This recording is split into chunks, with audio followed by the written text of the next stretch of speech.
Welcome back to the deep dive. We're doing something a little bit different today. We really are. Usually we look at modern tech or, psychology, but today we are stepping into a time machine. We are dialing the clock way back to the year 1604. Which is a very specific and a very messy year in history. Extremely messy. I mean, Queen Elizabeth I is dead. Right. The Tudor era is completely over. And coming down from the north, you have King James VI of Scotland arriving to become King James I of England. It is the union of the crowns. Which sounds incredibly poetic on paper, but in reality, it was a geopolitical nightmare for everyone involved. Oh, totally. You have these two nations that have spent centuries hating each other, raiding across borders, killing each other, and suddenly they're trying to coexist in the exact same royal court. And that friction, that sort of oil and water mix of the rugged Scottish culture and highly refined, almost rigid English court is the absolute heartbeat of the story we're unpacking for you today. It is. We are looking at the source material, Betting the Enemy by Mary Wine. And specifically, we're going to tear apart the first 9 chapters. And, it is a romance at its core, yes. But if you look past the bodice-ripping elements, it is a surprisingly sharp critique of power, of gender dynamics, and really what happens when civilization is actually just a very thin mask for barbarism. Exactly. So here is the mission for this deep dive. We are going to explore how a forced marriage between a Scottish laird and an English noblewoman unfolds in this absolute pressure cooker of a timeline. We've got kidnapping. We've got high-stakes gambling. Yeah. And we have a villain who is so hateable. I almost threw my e-reader across the room while prepping for this. Just almost. Barely. I barely held on to it. But before we get to the villain, we really have to set the stage with our hero. Let's talk about Keir McQuade. The brand new laird of Redstone Castle. New being the operative word there. Yeah. The source material opens with him walking through his castle. And the vibe isn't, I'm the king of the world. Not at all. It's much more like, how did I end up cleaning up this giant mess? Because he wasn't supposed to be there. If we look at the laws of primogeniture, which dictated inheritance pretty much all over Europe at the time, right. The first son gets the land, the second son maybe gets a military commission or something similar, and the third son. Good luck to the third son. Exactly. The third son joins the clergy or finds a trade. Keir was the third son. He was the spare to the spare. He really was. He grew up knowing he would never rule. He probably expected a life of relative obscurity, honestly. But the text gives us this very grim backstory about why he is suddenly the laird of the clan. Yeah. It mentions his father and his 2 older brothers were heavily involved in, quote, moonlit raids. Which sounds almost romantic, doesn't it? Moonlit raids. It's like a swashbuckling adventure. Like they were out for a midnight ride or something. Yeah. But the text makes it very clear. These guys were essentially terrorists. They were border reavers. For centuries, the families living on the border between Scotland and England lived almost entirely by raiding. They'd ride out at night, burn a neighbor's barn, steal the cattle, maybe kill a few people who got in the way, and ride back. It was an entire culture built around violence and theft. Right.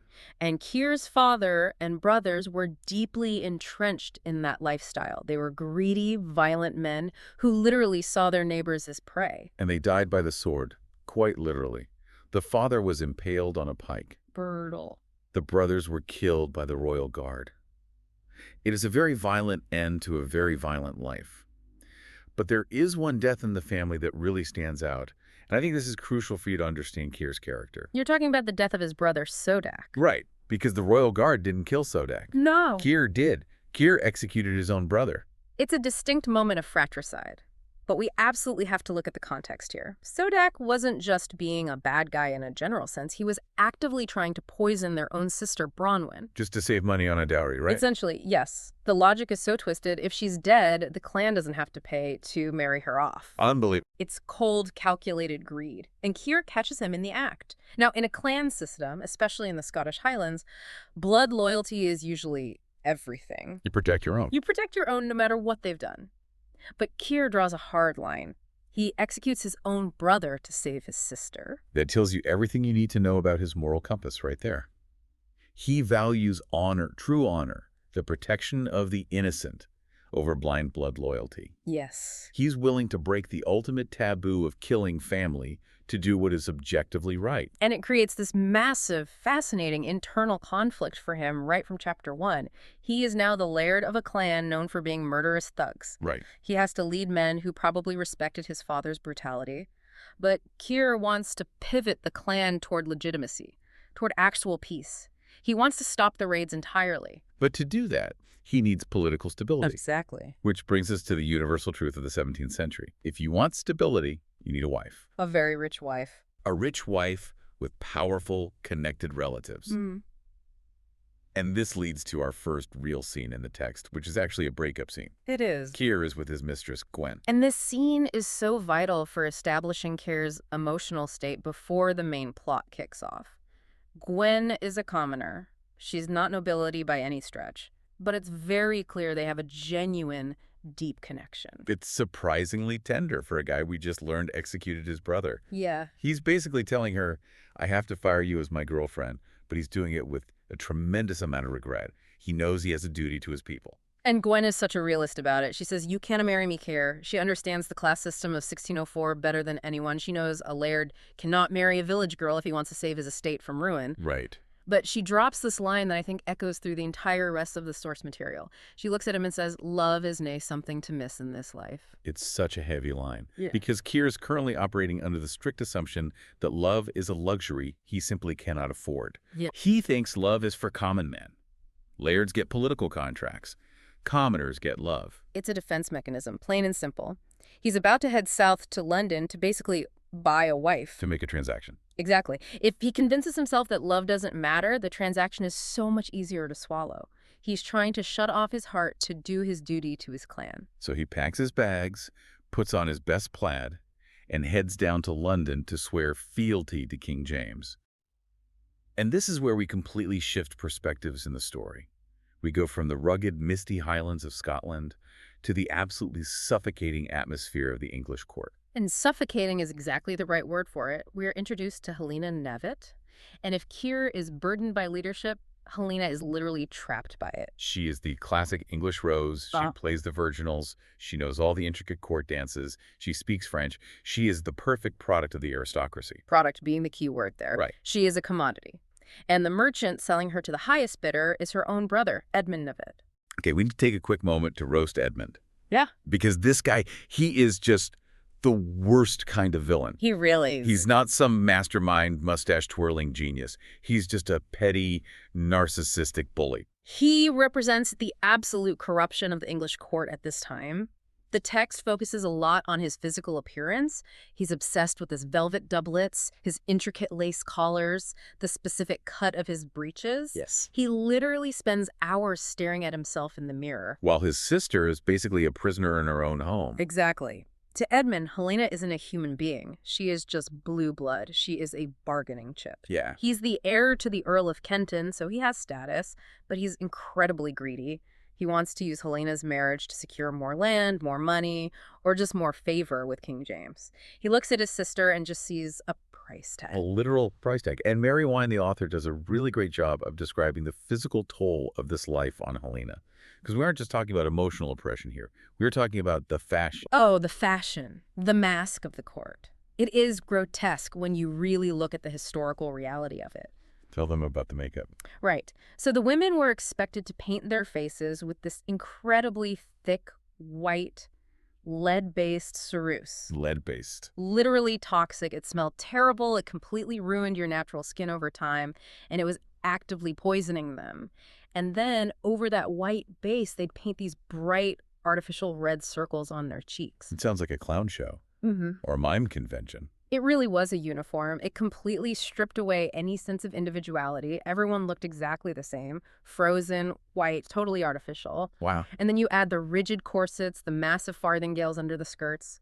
Helena is physically encased in a cage of whalebone and heavy fabric. She can't breathe deeply. She can't move freely. And the thing is, she hates it. She is not buying into the hype of the English court. She craves something natural, which is really interesting because her only true friend at court is Raylan McCrory. What happens to be a Scot? A Scottish maid of honor. And this friendship is sort of the initial bridge between our two worlds. Raylan is everything the English court ladies aren't. She's earthy, she's blunt, she's genuine. Yeah. But she also carries a very literal, physical reminder of the conflict between these nations. She has a prominent scar on her face. And here is the massive plot twist of the early chapters. That scar, it was caused by Keir's father. That is such a crucial, brilliant detail.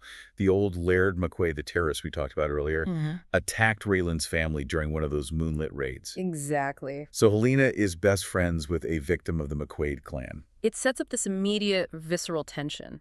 Helena knows the name McQuade. She associates it entirely with violence, with unprovoked attacks, with the scar on her best friend's face. Right. So when she eventually realizes who Keir is, she has every historical and personal reason to be absolutely terrified of him. But before they even meet, we get this really lovely, quiet scene between Helena and Raylan. I like to call it the make-under scene. The make-under, yeah.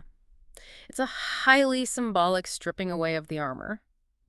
Raylan helps Helena take off all that heavy court makeup. She wipes away the lead paint. She takes down the stiff, heavily structured hair. She puts just a tiny bit of natural powder on her, abandoning the whole clown face aesthetic. And Helena looks in the mirror and finally recognizes herself again. The text says she feels lighter.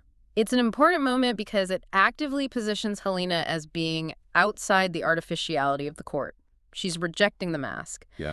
And practically speaking, for the plot, it makes her stand out. Think about it. If she had walked into that crowded audience chamber wearing the full white face makeup and rigid dress, Keir probably wouldn't have noticed her at all. No, she would have looked like every other doll in the room. Precisely. But because she looks natural, she catches his eye.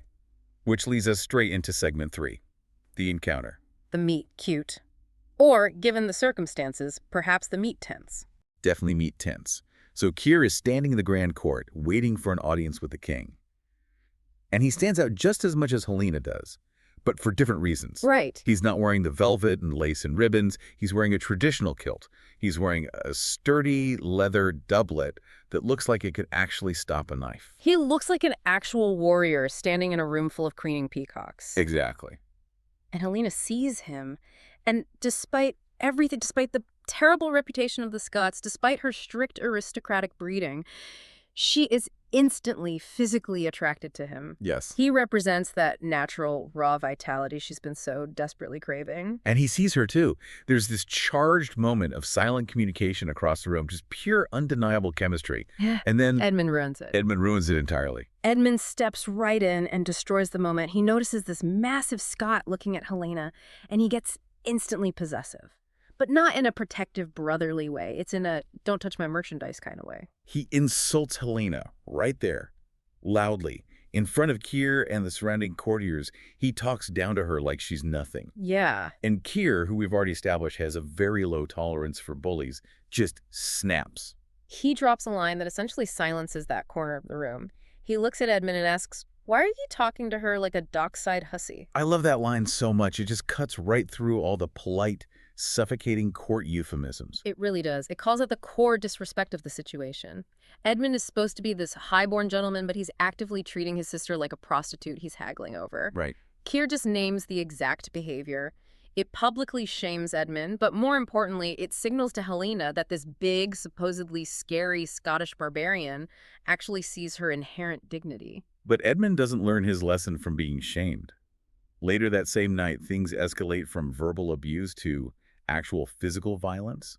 Helena and Raylan decide to sneak out of their rooms, which, by the way, shows a really nice spark of rebellion in Helena. They just want to watch the court festivities from the upper gallery. Yeah. They want to see the spectacle without being forced to be part of it.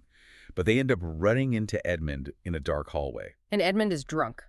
Very drunk. Yeah. She sees Raylan. And this is where the source material sharply reminds us that for women in 1604, literally no place was completely safe. No. Edmund attacks Raylan. He physically grabs her. He ripped her dress. He is actively trying to assault her right there in the palace hallway. It's a very chaotic, terrifying moment for both women. Helena tries to stop him. She really does. But she's simply not strong enough to pull a grown, drunk man off her friend. But she screams. Yeah. And who comes running? Keir.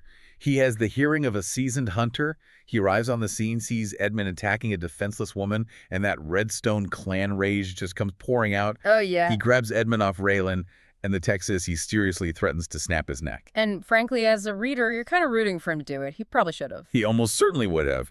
But you really can't just murder an English nobleman in King James's palace without massive political consequences. Very true. And speaking of the king, James himself walks into the hallway right at that exact moment. Timing is everything. So now we are thrown into a makeshift trial scene, essentially. The king demands to know what just happened in his palace. Edmund, of course, lies through his teeth. He probably claims Raylan enticed him or threw herself at him, some garbage like that. And this becomes the absolute crucible for Helena's character. The king turns directly to her. She is the sole objective witness.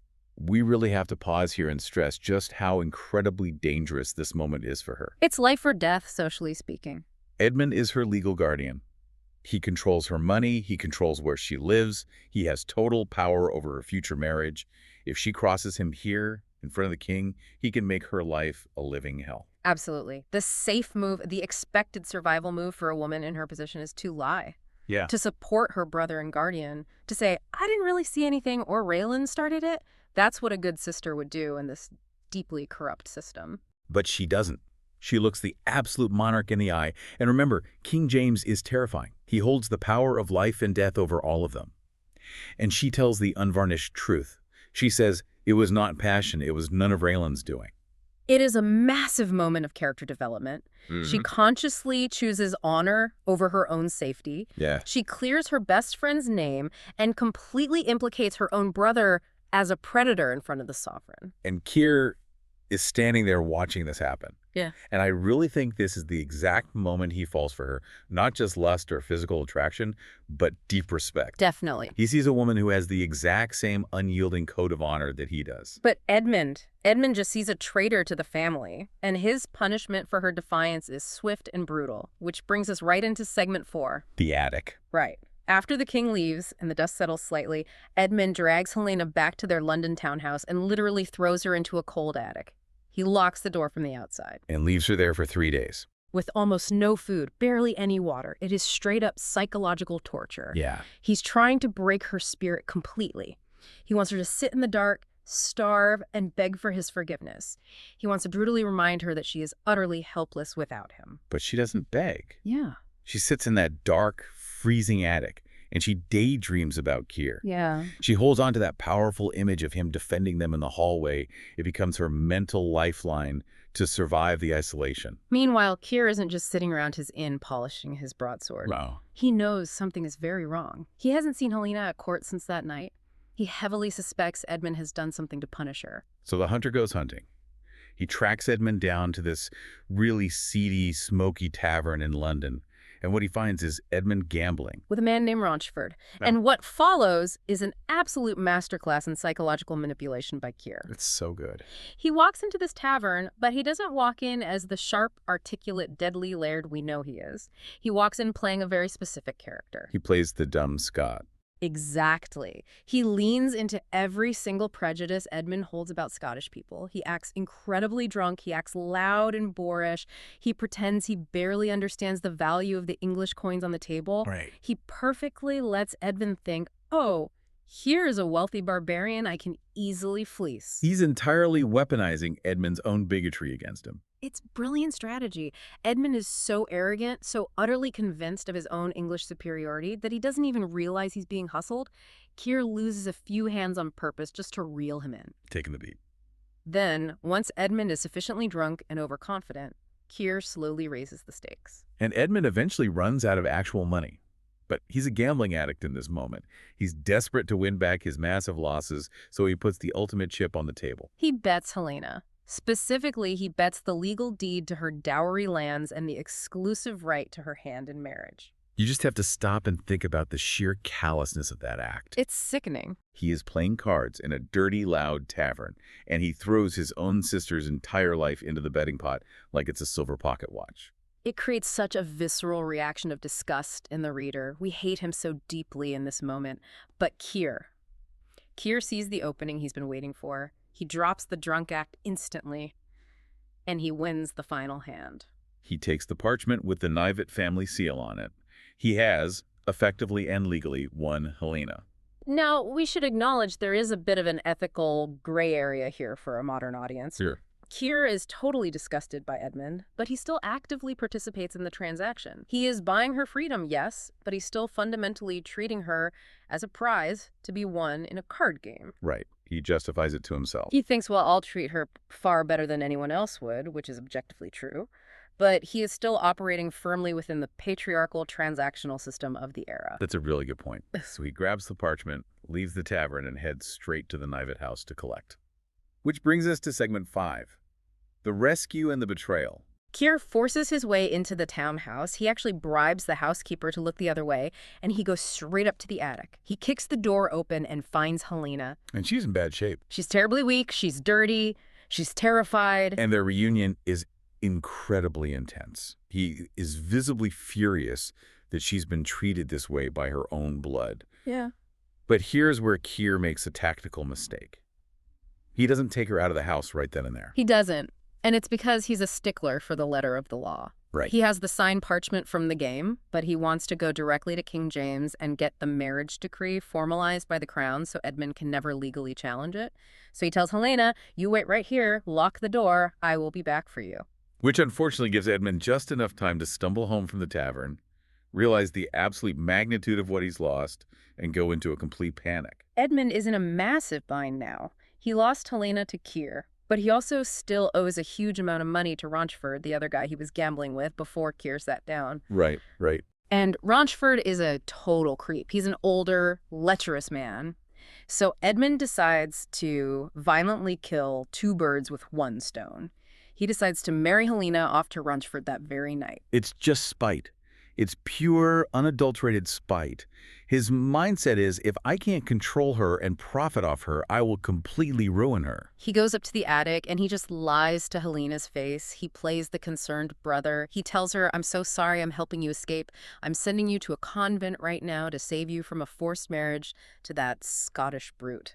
And Helena, who, let's remember, has been freezing and starving in the dark for 3 full days, desperately wants to believe him. Of course she does. She thinks he's finally snapping out of it and showing some actual brotherly love. So she runs out of the house, following his instructions, fully thinking she's heading to the safety of a sanctuary. Instead, she steps out onto the dark, foggy London street and is immediately grabbed by Rochford. It's a straight-up horror movie moment. She thinks she's finally free, and suddenly this gross, sweaty old man is grabbing her from the shadows.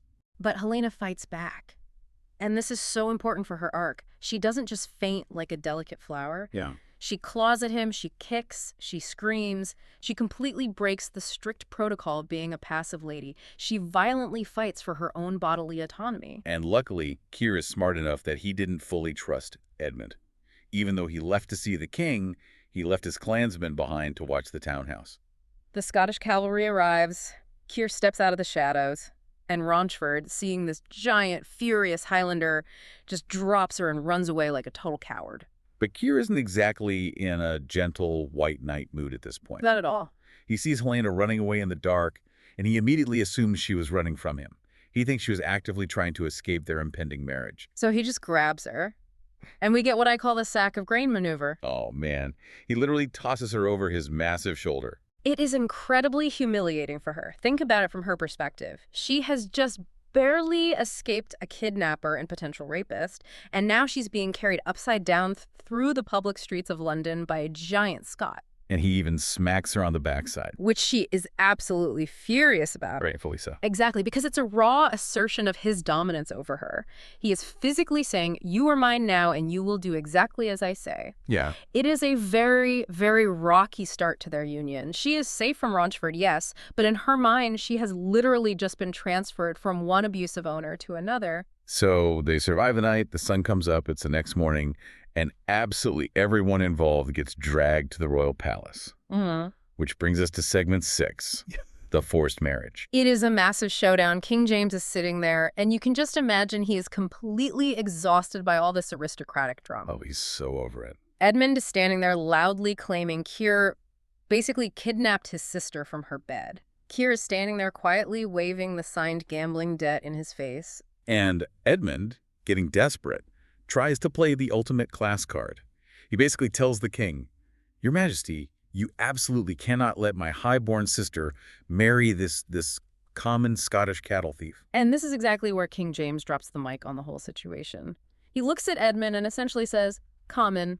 He's not common at all. He reveals Keir's massive secret. Keir is actually Baron Hurst. Yes. It turns out Keir's father had a third wife who was legitimate English nobility, and through her bloodline, Keir legally inherited an English barony.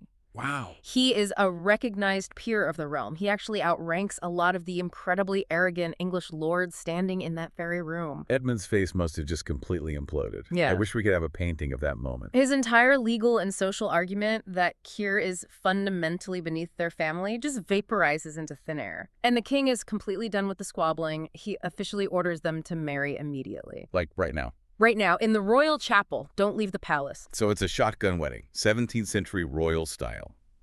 Helena is whisked away by the ladies-in-waiting. The queen herself actually preps her for the ceremony, which is a massive sign of royal favor and protection. Huge. But even as she is literally walking down the hallway toward the altar, Edmund somehow manages to get one last word in. He corners her in the antechamber. And he just whispers absolute poison into her ear. He tells her, "Don't let him touch you tonight. Actively refuse to consummate the marriage." What is his overall strategy here? Why is he still fighting this? It is entirely a piece of legal maneuvering. In 1604, a marriage wasn't considered fully legally binding until it was officially consummated. Ah. If she stayed a virgin, Edmund could eventually petition the church for a formal annulment. He could claim the marriage was never completed, have it totally dissolved, and then he'd get his sister back to sell to a different bidder later on. He just will not quit. It's pathological. He views her purely as a financial asset that he has temporarily lost. He just wants to recover the asset. But Keir is watching closely. He sees Edmund whispering to her. He sees the absolute terror dawn in Helena's eyes again. And he steps right in. Yeah.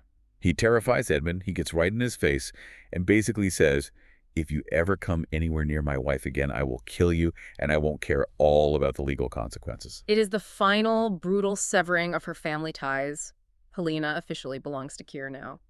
So the wedding happens, they say the vows, and then they finally get into the carriage to go back to Keir's private townhome. Which brings us to segment 7, the carriage ride.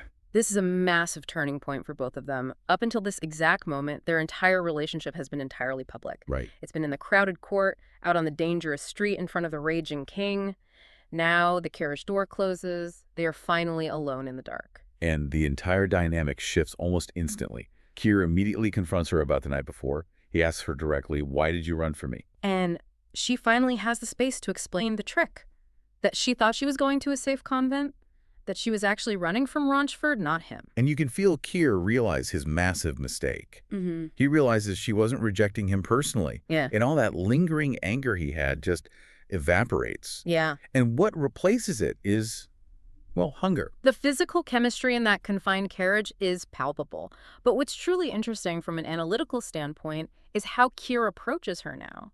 He doesn't just grab her like he did on the street. No. He talks to her. He challenges her mentally. He actually encourages her to be bold. And this is a radically dangerous concept for Helena. Totally. She has been raised in a deeply puritanical society where highborn women are supposed to be completely passive vessels. Female desire is considered actively sinful. Right. But Keir tells her, "No, I want you to touch me. I want you to actively want this to happen." He's offering her real agency for the first time in her life. He's saying, look, this legal marriage was forced on us by the king, but what actually happens in the dark between us is entirely up to us. And Helena is so torn. Her entire strict upbringing is screaming at her that this boldness is wrong and shameful, but her nature, her intense physical attraction to him is just overwhelming. Yeah. Keir kisses her. He unbuttons her bodice. He's physically showing her that her passion isn't a sin to be hidden. They eventually arrive at the townhome, which leads to segment 8, the consummation and the aftermath. The scene is set beautifully in the text. There's a warm fire burning. Keir is bathing off the grime of the day. It's an incredibly intimate, quiet space. But Helena is suddenly paralyzed by fear. But not fear of the sex itself. No, she's terrified of the emotional aftermath. She confesses this fear to him. She essentially tells him, "I have been sold today like a horse. Why should I ever trust you? You'll just use my body to get an heir and then completely ignore me." Because that's all she knows. She fully expects the standard aristocratic marriage of the time, cold, basic duty, followed by entirely separate lives. She fully expects him to take a mistress in a month. And Keir's response to this is just perfect. He doesn't get angry or defensive about his honor. He tells her simply, trust is a gift. Yeah. He openly admits that he wanted her from the very first moment he saw her without the makeup. He's actively trying to build a real emotional foundation that isn't just a legal contract. And the consummation scene itself, without getting too graphic for the deep dive, it's written as a profound moment of liberation for Helena. It is. She realizes she isn't a coward. She realizes her body actually belongs to her, and she can actively choose to share its pleasure with him. But immediately afterwards, she cries. The tears are very complex here. It's a huge wave of relief. It's the physical release of 3 days of compounding trauma, starving in the attic, the kidnapping attempt, the rushed wedding. Just a total crash. Exactly. And it's also a form of mourning. She's mourning the permanent loss of her innocence, and she's terrified because now she has given this near stranger absolutely everything. She is completely vulnerable. Keir comforts her through the tears. Yeah. And then he does something small but highly symbolic. When they finally sleep, he sleeps on the side of the bed nearest the door. The protector position. Yes. He is literally placing his own body between her and the dangerous world outside. It's a silent, physical promise to her. But the morning inevitably brings a very harsh historical reality check. We have to talk about the bedsheet. We do. The morning after the wedding, the housemaids and Keir's clansmen physically come into the bedroom to officially inspect the bed linens. To modern ears, to you listening right now, this sounds utterly horrifying. It's so invasive, it's gross. It is deeply, fundamentally invasive. But we really have to put on our 1604 lawyer hats for a second. That stained sheet isn't just laundry. It is a critical legal document. Break that down for us. Remember Edmund's whispered plan in the chapel? To annul the marriage for non-consummation. The blood on that specific sheet is the absolute, undeniable proof that kills his plan dead. It legally proves the marriage is valid and completed. It makes any future children they have completely legitimate heirs to the English barony and the Scottish lairdship. So, as horrific and invasive as it feels to us, Helena actually needs that inspection to happen. She desperately needs it. It is her permanent shield. Once that sheet is publicly shown to witnesses, Edmund has absolutely no further legal claim on her body or her wealth. She is legally, irrevocably Lady McQuade. She is finally safe from her brother forever. It's such a wild paradox. She has to endure this massive public violation of her private intimacy just to gain her permanent freedom. That paradox is basically the story of women in this era in a nutshell. Wow. So the episode ends with them packing up and preparing to leave London entirely. They're heading way up north, back to Redstone Castle. Helena is leaving behind literally everything she knows. The English court, her music, her fine silks, and she's trading it to go live in a drafty stone castle in the absolute wilds of Scotland. She's trading the gilded cage for the untamed wild. She definitely has a protector now, but she's still scared. She knows from experience that men are fickle. She's just waiting for the other shoe to drop. And on his end, Keir is bringing home a delicate English aristocratic wife to a rugged clan that has spent generations hating the English. Yeah, that is not going to be an easy transition for anyone involved. Not at all. It's a powder keg. So let's wrap this up. We have gone from a quiet breakup in the Highlands to a high-stakes poker game in a London tavern, to a street kidnapping, a royal intervention, and finally, a surprisingly tender wedding night. It has been a total whirlwind. It really has. And I think the major key takeaway from all the sources here is about the sheer resilience required to just survive this era. Yeah. Helena is treated as literal property by the law, by her cruel brother, even by the gambling debt itself, but she constantly, quietly fights to assert her own humanity. She does. He tells the dangerous truth to the king. She physically fights off Raunchford in the street. She demands real emotional honesty from Keir in the bedroom. And on the flip side of that coin, we have Keir. He's a man desperately trying to be honorable in a system that explicitly rewards brutality.